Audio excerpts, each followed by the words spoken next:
Good evening, and welcome to Between the Covers. I am your host, Jeffrey Oreo, and I thank you for your time and your ear. Today's reading is from the book Little Wing by Olga Ziminska. I finally tore my eyes from the path to the entrance. Matteo was standing next to me wearing a black button down shirt, with three buttons left undone to create a deep V. His black slats were expertly fitted. That new tailor he found definitely did the trick in making us look presentable. After all, we were the proud partners who owned Little Wing. With the grand opening only days away, we were buzzing. So much so that Quinn actually put her own projects in New York on pause to help support her partner. She hadn't changed since the last time I saw her a few months back.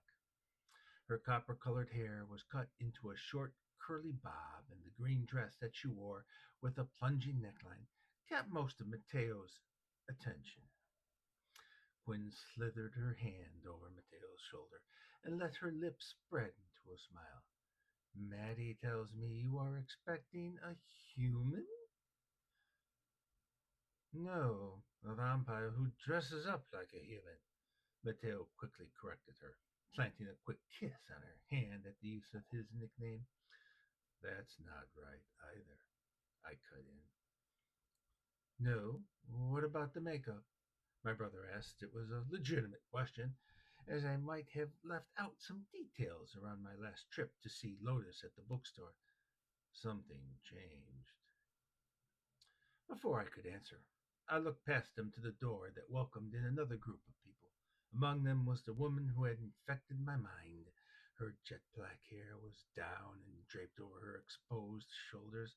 My eyes fought to stay on her face, but the curve of her body begged me to admire the black dress that she wore.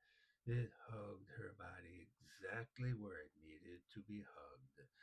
The high neckline hid her scarred collarbone, but in return kept my attention on her full breasts.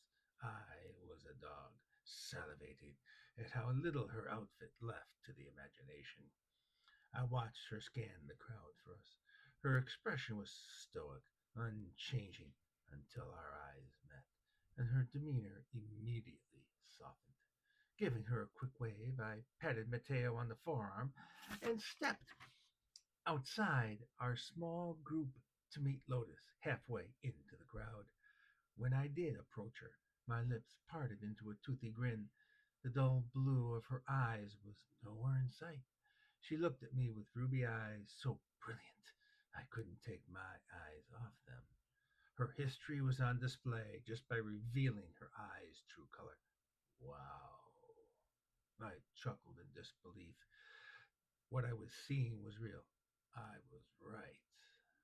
Lotus slanted her head to the side and crossed her arms loosely at her wrist. Right about what? Blue is definitely not the color for you. I smirked, reaching to rest my hand on the small of her back. Come, let me introduce you to my brother and Quinn.